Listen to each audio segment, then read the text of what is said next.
Welcome. In this video, we'll be going over the third week of development. This third week is characterized by the formation of the trilaminar germ disc. So at the end of the second week, we'll zoom in here on our embryo. At the end of the second week, we had the formation of the bilaminar germ disc composed of the epiblast and the hypoblast.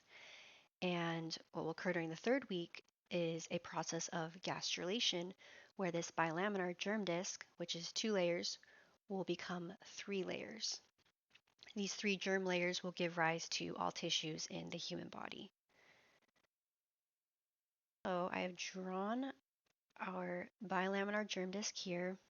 Once again, to review, blue is the epiblast and yellow is the hypoblast. At the beginning of the third week, we'll begin with the formation of the primitive streak.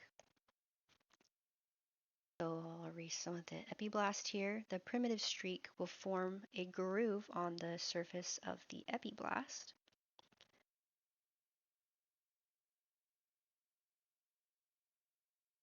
So here is the primitive streak.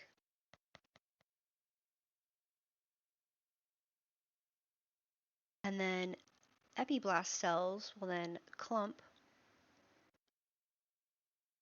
towards the cranial end to form the primitive node. And there'll be a little depression at the center of the primitive node called the primitive pit. And that primitive node will be located on the cranial or anterior part of the developing embryo, and with this being the caudal end of the developing embryo. And with the formation of the primitive node and streak, this establishes the cranial caudal or anterior posterior axis. So now we'll get into what does the function of the primitive node and streak. Essentially what these cells do is they'll direct the migration of epiblast cells. So that epiblast cells that will be proliferating and migrating towards the streak, and they will ingress or move down into the streak, and they will move between the hypoblast and the epiblast, and will form an endoderm layer. And I drew that in yellow. And the endoderm layer will actually displace the hypoblast. So I'm just going to erase that entirely and just draw our endoderm layer. So this is that first layer that will form. Endoderm. The second wave of cells will be migrating between the epiblast and the endoderm, and it will form here in red the mesoderm. And then finally, the remaining epiblast cells will be called the ectoderm. And these are the 3 layers that we forming that trilaminar germ disc. The ectoderm will give rise to the neuroectoderm, and that will give rise itself to ectoderm. That will give rise to the peripheral nervous system and the central nervous system. The ectoderm will also give rise to the epidermis. The mesoderm will give rise to muscles, ligaments, tendons. It will also give rise to bones, blood cells. It'll give rise to a lot of things, which we can go over in more detail later. And then the endoderm will give rise to the epithelium of the gastrointestinal tract and the lungs, and then the epithelium of various other organs as well. But in a general overview, the trilaminar germ disc is composed of the ectoderm, mesoderm, and endoderm, and those will give rise to all of the tissues within the human body. Also important to go over that during this time, the patterning of the body, or those embryonic axes, will also form.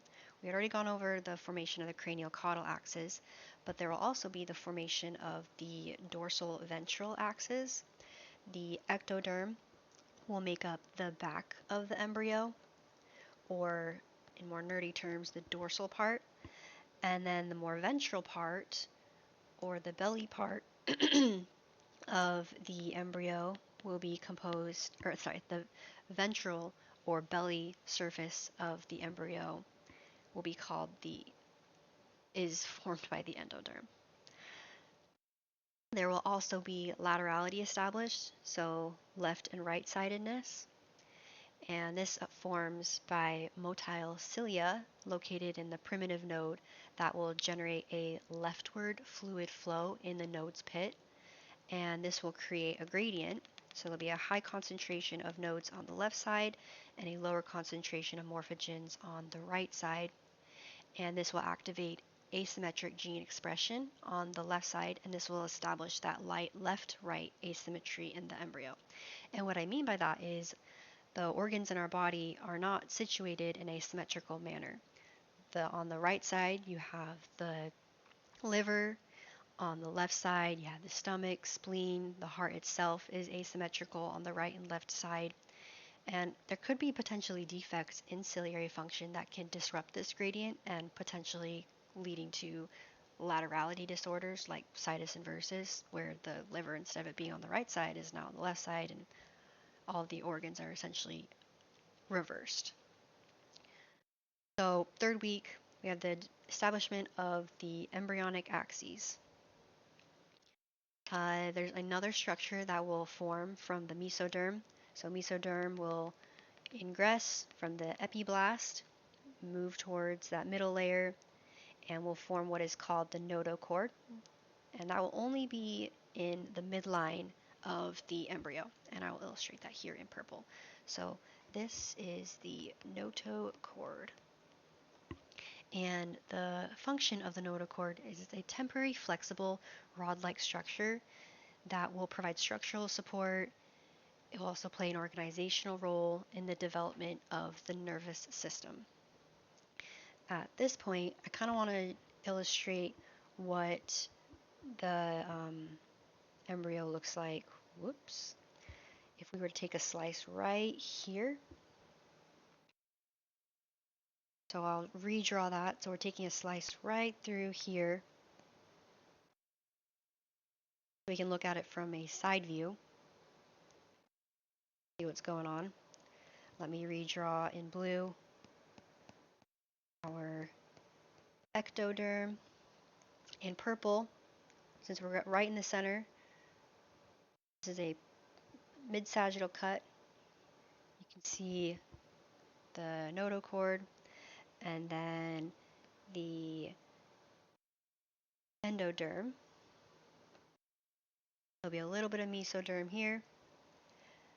Then we'll extend this part of the embryo because we had made a cut here.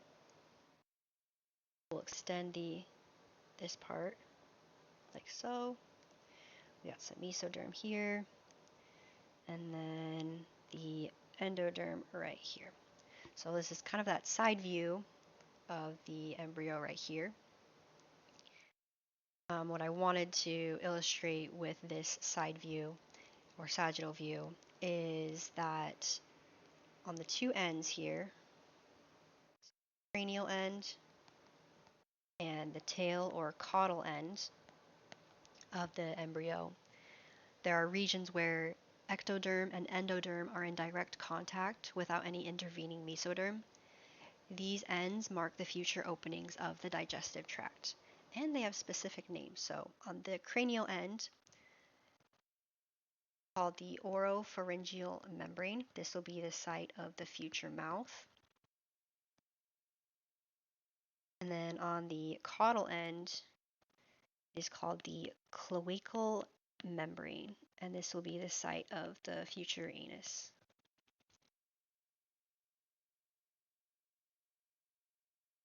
So I think that kind of summarizes what I wanted to go over with the development of the trilaminar germ disc. Let's move on to talking a little bit more about the development of the trophoblast. There's going to be further development of the placenta. Let's remind ourselves of this cytotrophoblast is in light green. We have the syncytiotrophoblast in dark green.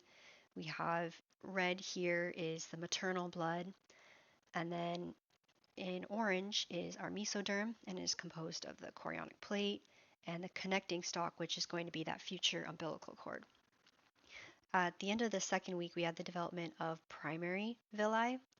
And essentially what primary villi look like is has a syncytiotrophoblastic covering with a cytotrophoblastic core. Now the mesoderm will begin to proliferate into the center of these villi, and this will now form secondary villi. By the close of the third week, the mesoderm in orange here will begin to differentiate and form villus capillaries. The chorionic plate as well the mesoderm there and in the chorionic stalk will also begin to differentiate and form blood vessels. So I'll draw some of those blood vessels here, some veins in there. And when the villus capillaries